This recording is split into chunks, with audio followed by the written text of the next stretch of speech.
House. The question is that the motion be agreed to. The Honourable Trevor Mallard. Mr Speaker, I want to thank you for giving me the call and to acknowledge right at the beginning the leadership of Mojo Mathers in this debate and in highlighting the issues of animal welfare to the extent now where it is in the political mainstream, and a major party has made considerable progress towards having policies in the area which are realistic. It is a pity that the government hasn't, but even I will admit that this bill is much better than the current legislation. I do also want to apologise to that member for my own poor handwriting, which resulted in one of the amendments which we were voting on, the Great Apes Amendment, which I indicated to the House we would support. We didn't, and that was a mistake. And I apologise. I apologise for my handwriting, which was not good enough for the whips to interpret. Mr. Speaker, the Minister still doesn't really get it, though. He does not understand that it is in the economic interests of this country to have a reputation for animal welfare much better than the one we currently deserve.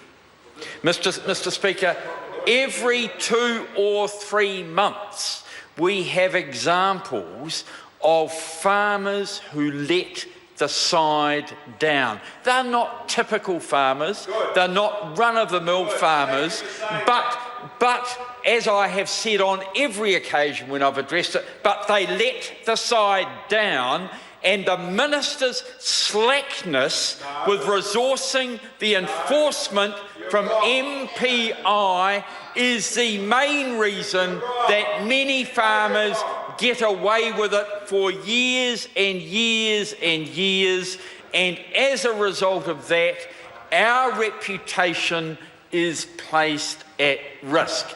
And the Minister needs to know that world views on animal welfare are changing. They're changing in New Zealand. They are changing especially in Europe. And one of the biggest risks that we have is one of the programs that have been shown on New Zealand television of the awful treatment of animals, mainly pigs, but also chickens and occasionally beef cattle in New Zealand are shown on television in Europe. If that occurs, then our reputation will take a massive hit.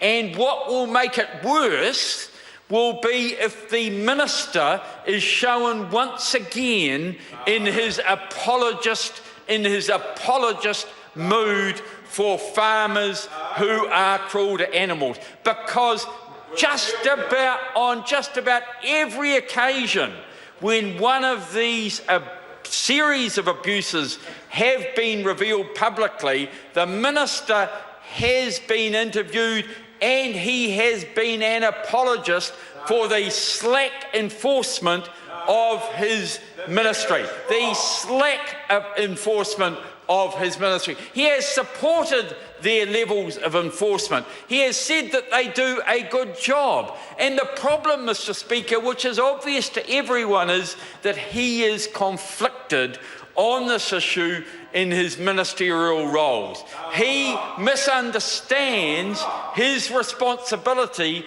as the Minister who is responsible for animal welfare, and he tries to sweep under the carpet.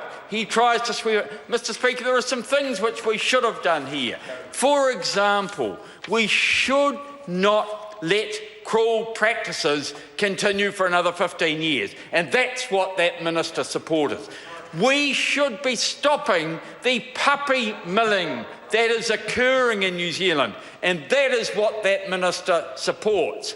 We should be stopping the euthanasing of the vast majority of greyhounds that are born in New Zealand while they are puppies. But that's what that minister supports. Mr. Speaker, this government tries to pretend it cares about animals. But if we see the opportunities that are lost as part of this legislation, we'll see that they the honourable member. The time has come for me to leave the chair. Members, this debate is interrupted and set down for resumption next sitting day. And the House stands adjourned until 2 p.m. on Tuesday, 5th of May 2015. Good evening.